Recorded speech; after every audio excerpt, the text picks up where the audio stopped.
Hey everybody, Dan here with Pain Free You. Today's topic is going to be, how do you describe your situation? So I'll get to that in a minute. Like we normally do, I'm going to read a little bit because I made a couple of notes this time, first in a while. So we're going to take a couple of nice deep breaths. You guys can chill out with Finn. He's hanging out here with me. Just breathe in something peaceful. Exhale something less than ideal. Breathe in the calm. Exhale the chaos. Breathe in the, so what? Exhale the, oh my God. All right, so how do you describe your situation? Right?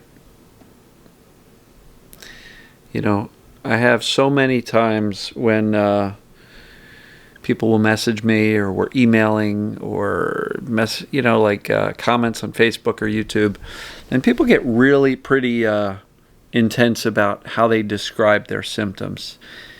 And as you know, I often talk about this perception of danger versus creating or teaching your brain safety. And so you look at some of these type of terms that people are using sometimes. So my brain went rogue. I'm stuck in trauma loops. I have limbic system impairment, or my limbic system is having a tantrum. My brain shut off. My amygdala was hijacked. I'm having a neurological attack. The symptoms hit me with a vengeance. My symptoms are killing me. So, what do you guys think?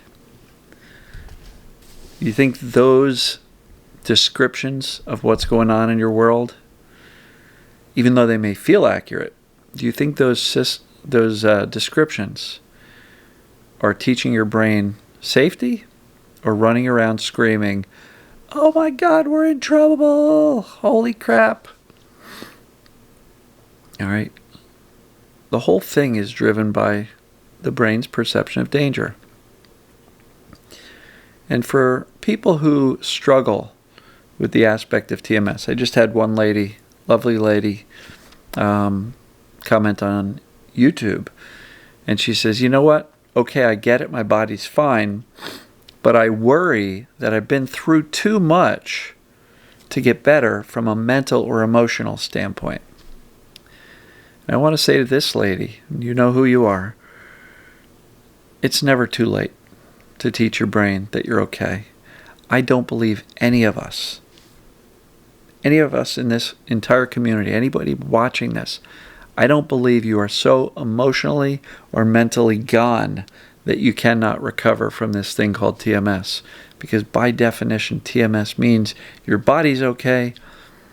And if you're looking at it going, I must have a mental problem, or my brain must be torturing me or punishing me or attacking me, I also hear people say, yeah, I started to feel better over here, but my brain had other ideas, as if the brain has an evil intent. That's not the case. That's totally not what's going on, folks. Your brain is your best friend. Let me say that again. Your brain is your best friend. It does not have an evil, intent to make us suffer and struggle. Nor is it your fault that you're suffering or struggling. It's just where you ended up. And so I believe this perceived danger is what happens, and the nervous system starts getting more and more sensitive. The brain starts becoming more and more alert, looking out for danger everywhere. And when the brain is so hypervigilant, it sees danger almost everywhere. And its only warning signal to protect you from danger is symptoms or pain or these weird sensations. Burning, tingling, numbness, weakness, pain, gastrointestinal problems, autoimmune things. And I think from an autoimmune and gastrointestinal, I don't even know that that's particularly about a distraction. I think it's just that stress suppresses those two systems. And when the immune system and or the digestive system or both are suppressed, they don't operate well, right? The brain is not out to get you. You are not mentally ill. You are not emotionally damaged beyond repair. I want to tell a story. It's a story about a dog that was rescued. And this poor dog was traumatized from the moment it was adopted by this old mean bastard. Right? This guy tortured the dog, chained it up to a fence where it stayed for 7 years.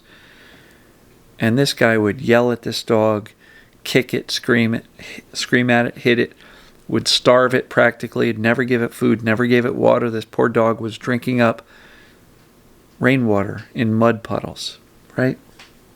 This dog was traumatized. So finally, some rescue organization found out about it. They came and took that dog away from that mean old guy.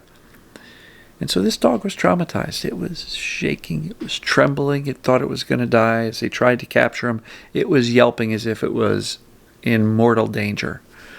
So they finally caught the dog. They brought it, back to the shelter. The first thing they did was put it in in the sink to wash it off. Washing off the caked on mud, the fleas.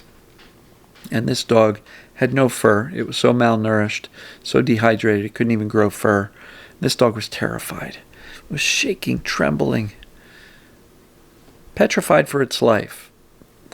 And so they did not come up to this dog and say, "Tell me about your trauma.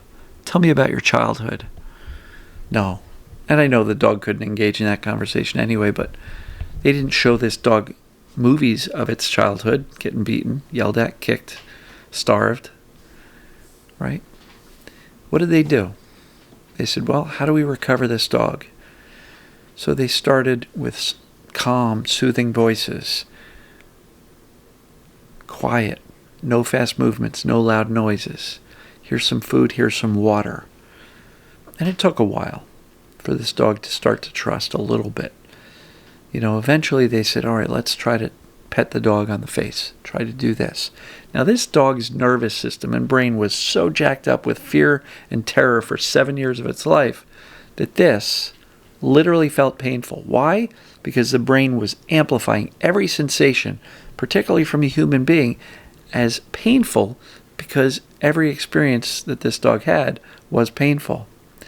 So this dog was trembling and pulling away, and eventually they got to pet it, and then petting its head, and then petting it on its back, and the dog was starting to come around a little bit. More food, more water, soothing voices, no loud noises, no fast movements, right? Over and over and over again. Eventually, they could hug the dog. They kind of gave him a big hug. And the dog was cowering and trembling. Eventually, the dog kind of started getting used to that. The hugs, the pets, everything was good. Food, water, soothing voice, all that stuff. The dog started picking his head up, looking around like, this is kind of good. This is pretty good, right? And so eventually, jump to the end of the video on YouTube. Next thing you see is this dog running around the backyard. And you're like, is that the same dog? Because it's now growing fur. It's put on weight. Because before it was a skeleton. In skin and bones and skeleton. Had no muscle on it at all. You could see his ribs, his knees, his elbows. But now it's running around in a grassy backyard. And it's chasing a ball. And it's running around with another dog. And it licks the face of the kid. And it licks the face of the adult rescuer. And this dog has completely transformed. Completely. It's like a different animal. How did they do that? Wasn't therapy. Wasn't revisiting and processing old traumas. Wasn't doing any of that stuff. It was one thing. Over and over and over again. Consistent messages of safety. Right? Consistent messages of safety. And so, that's what I'm encouraging for any of you folks who feel very traumatized, very much damaged from our past. Consistent messages of safety is the way out. That's why I keep saying I don't believe looking back in our past is the way out. So consistent messages of safety is what will get you there. So if you're the type who is describing your situation as amygdala attacks and vengeance and brain went offline and, my brain's attacking me and this is killing me, it's not a message of safety. And that is more along the lines of the freak out that I talk about so often. So my battery is blinking red like it's going to shut off in a minute. So I'm going to cut this one. But I love you guys and gals. Evaluate how you're describing your situation to yourself and to others. If you're using inflammatory language, you're scaring the crap out of yourselves, and that will absolutely delay or prevent recovery. Speak in words and support yourself in ways that say, I will get better. I know it's temporary. I know my body will return to balance. And for those of you in doubt, no, you are not mental. You're not emotionally damaged. You can get well. I promise you that. Consistent messages of safety. So, hope you like this story about the dog. Hope you like this message. Comment below. Let me know what you think. If you're not a YouTube subscriber, please do. I only need about 35 or 40 subscribers to hit 10,000. So, we'll see you guys tomorrow. Love you.